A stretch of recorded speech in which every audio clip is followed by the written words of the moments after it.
Hi, Service Alternatives, and happy Friday to all of you. This has been a tough week for a lot of us. It's been a week that has prompted sadness and grief and confusion and anger tied to the death of George Floyd and the protests and the rioting that occurred in many of our communities and is still occurring across the country in many ways. It has also been a time of positivity in that Washington has entered into a new phase with the Safe Start phased approach that Governor Inslee allowed.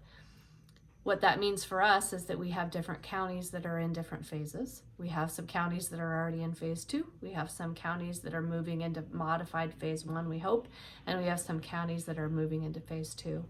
What that brings about for all of us is a sense of possibility, a sense of what's possible to do things like get our hair cut, a sense of possibility in terms of what it means to get together in small groups with friends and family. And for work, there are a number of things that we are able to start doing again. So that's exciting from a business perspective. We will be resuming adult respite on July 1st. We provide adult respite to adults that are living at home with their family members. These are adults with intellectual disabilities, and their families need a break for some reason. It might be somebody that has to have heart surgery. It might be somebody that's going on a vacation, and their adult children need a safe and skilled place to be. And so that's a service we've provided for quite a while. We're excited to be resuming that in Shoreline and Linwood, and then we're also really happy about adding another bed in Tacoma so that we can serve the Tacoma community. So Safe Start allows for some parts of our work to resume, and that's a good thing for Service Alternatives. We also, with Wright Response, had to stop all of our Wright Response training, I think as all of you know, when COVID hit. And while we're still in the process of figuring out how to teach safety skills to all of you and also to our customers, we do have Wright Response training inquiries that are starting to come back. We provide Wright Response locally, nationally, even internationally, and it's something that's taken quite a bit of work for our Wright Response team to reconfigure how to provide this training in a blended learning way so that we can teach some of it virtually and some of it in the classroom. So the redevelopment on that project has been pretty significant. We now have a digital workbook that will be able to be sent out to customers, and that will be a little bit easier to do than the mailing of workbooks that we're doing at this point in time. But the Wright Response team has done a whole lot to get this program ready to get up and running again, and I'm really appreciative of that. The third area of work that we're reopening, and I'm just giving you 3 examples right now, there are others, but are our supervised visits. So we provide supervised visits that are directed by the court, and those are done where there's a situation of child abuse and neglect, and the court is wanting us to provide visitation, observing children with their families, to provide some description of how those visits are. And the state uses that information to help inform their decisions about whether kids should be placed back with their families or maybe stay in foster care. So those visits have been done virtually to some level, but those visits are resuming in a face-to-face environment, which allows for the visits to be a little bit more complete.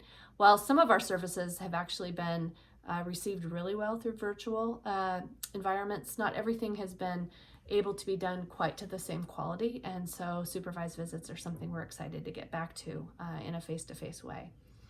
When we think about all of the reopening, it's exciting. When we think about all the reopening, it also gives pause in terms of safety, and I keep talking about it, but I'll keep talking about it. We want to be clear that ever more we need to stay focused on wearing masks, on cleaning surfaces, on doing all the things that we talk about every single day. The vulnerable population that we support just demands that of us for both ourselves and for our clients. And so I would really appreciate the continued focus, and you all have been amazing with being unrelenting on that, and it's going to be critical that we keep continuing. When I think about all that's going on around us, the COVID situation, the horrific situation with George Floyd, with everything that goes around, I think about what I can do and what we can do. And as an organization, we can continue and need to continue carrying out the mission of our work. And when we do that, some pretty incredible things happen. So the couple of stories I'll share right now for this time are Foster Parent Awareness Month, which I've mentioned previously, but we had SA employees purchasing and delivering foster care baskets, plants for everybody to be able to hang in their homes. And this is an appreciation of the work that they do, and a lot of thought and energy was put into that. I think about the Kids at Cedar program. There are two girls who wanted to bring cultural night to the program, and so they planned and taught the program how to make fry bread. That was one of the girls, and one of the girls taught everybody how to make enchiladas.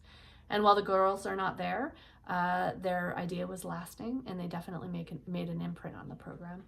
So we get to do all kinds of things as an organization that better our communities and better our society. And then I think in a situation like this, for me, what can I do? And for me as a person, I can focus every day on being kind and being compassionate. I can focus every day on continuing to educate myself. I don't know what it's like to walk in somebody else's shoes, and yet I can educate myself on a consistent basis to become more informed, more educated, more compassionate. And that's what I ask of each of you in a time like this. And I'm so proud of what everybody is doing at Service Alternatives to take a really difficult situation, regardless of what it is, and continue to move forward and operate out of our values and operate the mission and carry out the mission of Service Alternatives.